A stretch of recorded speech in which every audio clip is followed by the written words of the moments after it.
Hello, everybody. It's your boy, Ambassador Trucker.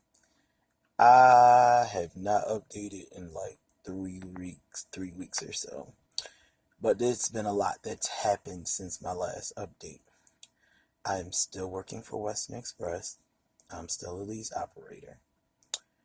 Um, However, I did have a week where I had a bit of an issue. Um, Basically, I think it was the week before last. I was in Maine. I did my 34-hour break in Maine. I was ready to roll on Monday.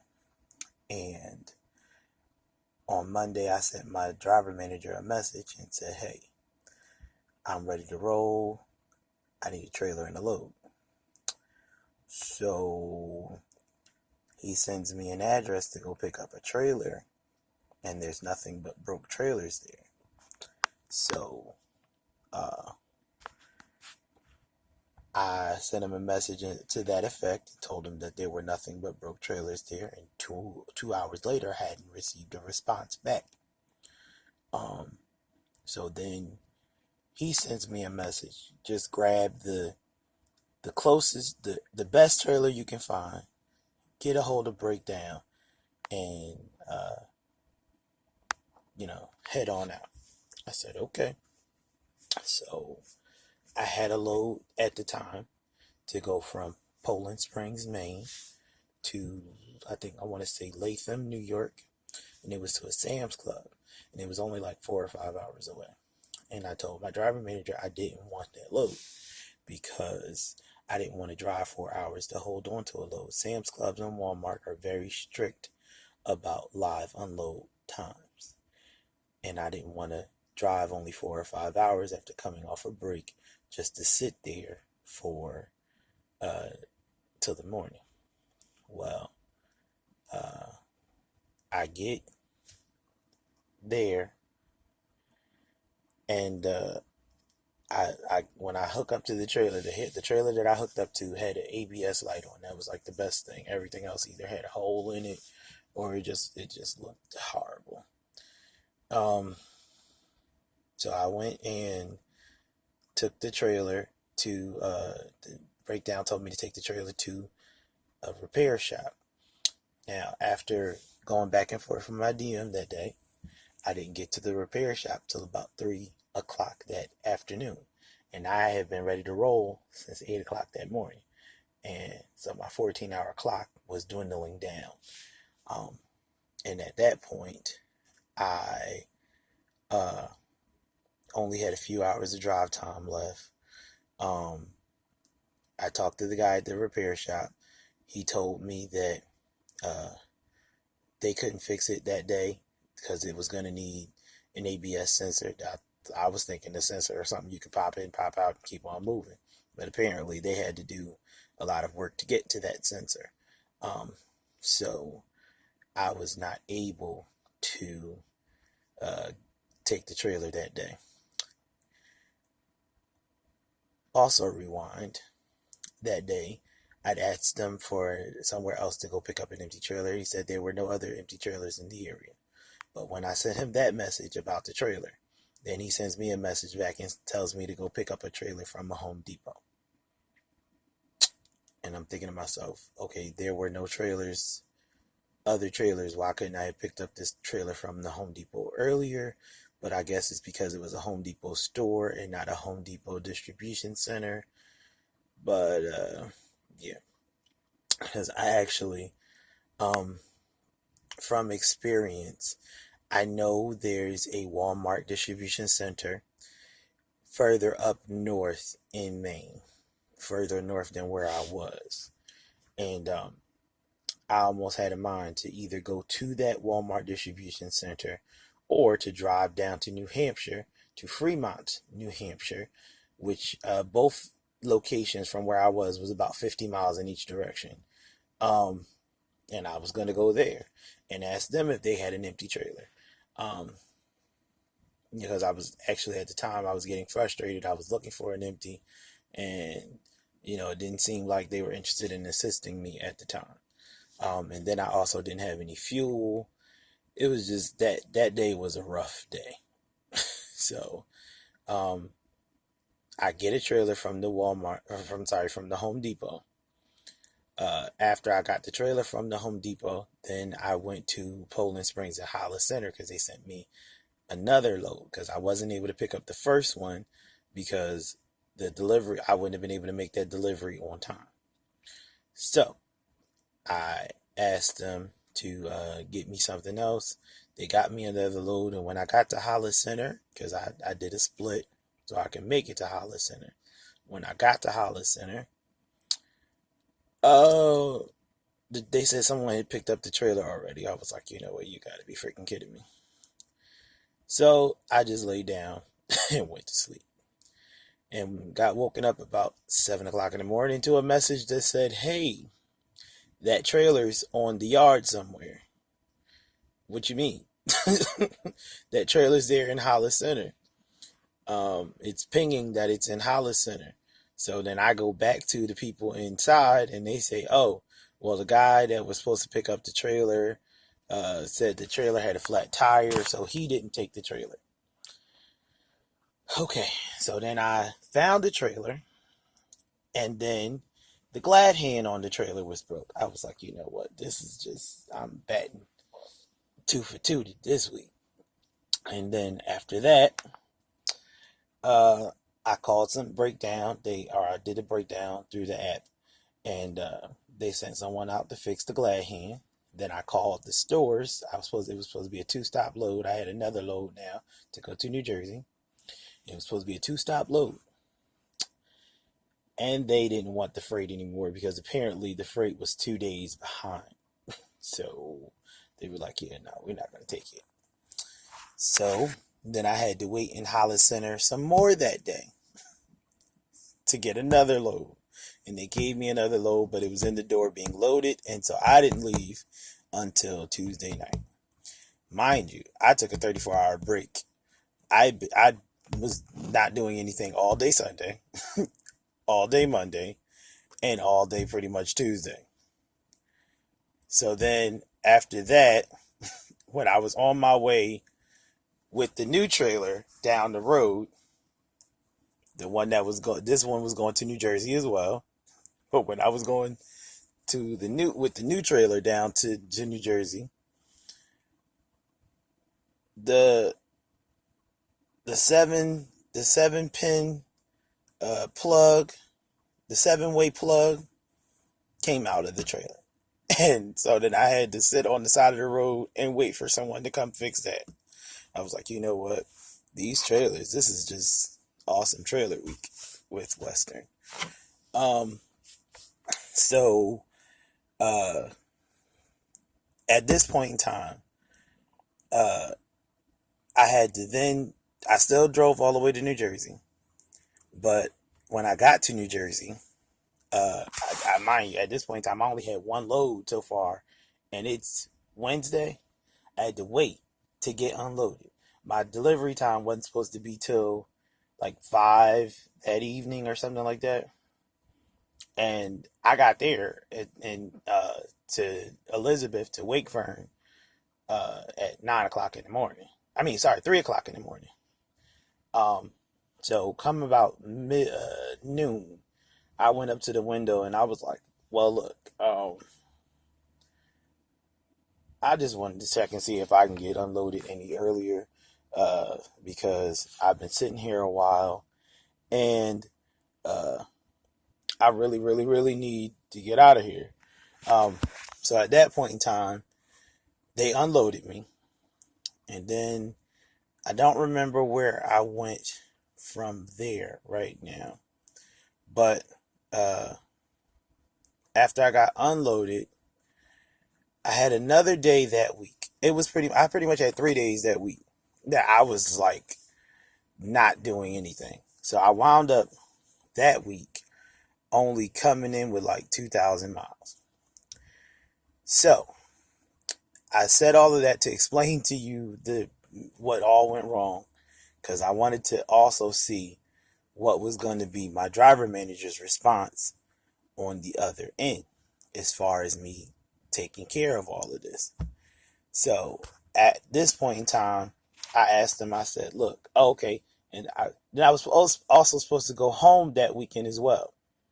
So what I did is I went and told my driver manager. I said, "Look, I said I need one of two things." I said, "Can you please possibly either get me um, a couple short loads, because Western pays $2.50 for loads that are under 200 miles. So if they could have gave me loads that were like somewhere between 150 200 miles, two of those loads would have brought me would have gave me, especially in one day, two of those loads in one day would have gave me like an extra $1,000 towards my settlement.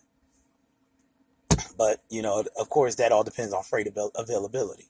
I can't just go and ask them for that and then get it. But what they did do is I sent a message to my driver manager. I said, "Look, I said this has been a terrible week. I haven't been able to make any money. I'm concerned about being able to cover the cost of my truck and still be able to go home this weekend and be able to make a decent amount." So I sent him that message, and he sent me. He wanted to talk back with me. We did basically. I told him. I said, "Look, I said ultimately my main concern right now is covering my truck and my payment." I said, "If I can't do that, then this week is a total loss." I said, "So I can go home after I cover my truck and my payment." And that's what I really, really was trying to do. I was trying to go home by that Monday because my daughter had a doctor's appointment that I wanted to attend. I never made it home, but I still did. I had I still was able to talk to my driver manager at the time and get that straightened out, or try to get it straightened out. So what he did for me is he gave me, I think I was in Virginia or West Virginia or something like that. He gave me a load that I could drop off Saturday night. I was in Chesapeake, Virginia, and I was supposed to take that load to Tobyhanna, Pennsylvania. And it was enough. It was just under the mileage amount that I should have been able to get there by before midnight Nashville time. However, if you are familiar with US 13, going from Virginia up through Delaware, up through Maine, and up through Maryland and into Delaware, you know that that's not a very pleasant highway. There's a bunch of stoplights. There's a bunch of speed limit changes. And so me taking that way caused a delay, and I wasn't able to get the load there on time. So therefore, I sent him a message on Monday. I said, "Look, I said, I wasn't able to get the load there before midnight, but can you see if you can get me paid on the load?"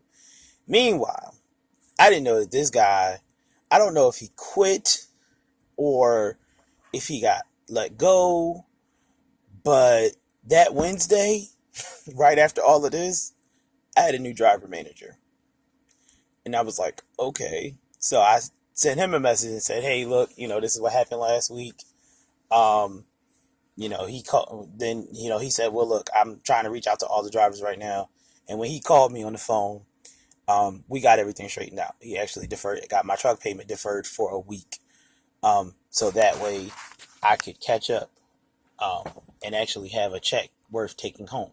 So, I'm saying all of this to say, a lot of people, talk about not getting a lot of miles with Western, or they talk about a lot of the issues that they have as a Western driver. But one thing I'm finding out that really has come to be true for me is communication is key when it comes to being a driver and you're trying to communicate with the driver management team. I was able to get some things accomplished even talking to the night crew. Now, normally Western Express night dispatch is not the A game crew. You normally they're like the Western Express night crew is pretty much just there to keep the trucks rolling, to keep everybody moving, to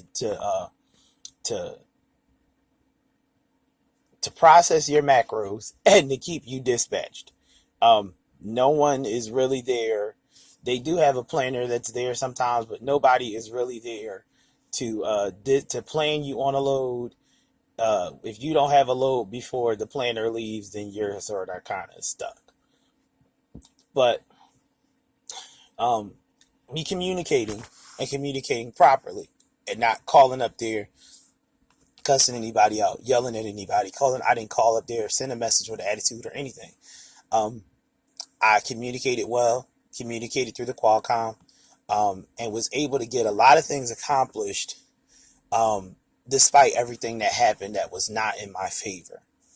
Um, so, uh, like I said, ultimately, um, the truck payment got deferred for a week, so that was fine. And then, uh, like I said, I communicated with my because I got, like I said, I got a new driver manager. I communicated with my former driver manager. I'm communicating with my new driver manager, and as long as the lines of communication remain open with people, and it's a clear understanding of what everybody in the situation is in need of, then you can pretty much get accomplished what you want to get accomplished. Um, and also, I know I was supposed to start training after a while, but two things happened as far as that's concerned. Apparently, my previous job said that I was on leave when I left there, so they said I had to wait 90 days instead of 30 days, which isn't a big deal. It's just an extra couple months. Um, and then I just was put on a dedicated account. Now, this account seems like it's a lot less as far as a lot less on fuel, um, and like it'd be a lot less wear and tear on my truck. My concern is I can make some nice money on this account as an owner operator, but I still think I can make more money training. So I may ultimately leave this account after my 90 days is over to try and still become a trainer. And then there's still some questions that's up in the air about this account, because I'm still trying to figure out if this is a permanent thing or a seasonal thing. Because when I worked for Weston before, we did a seasonal thing with ShopRite, and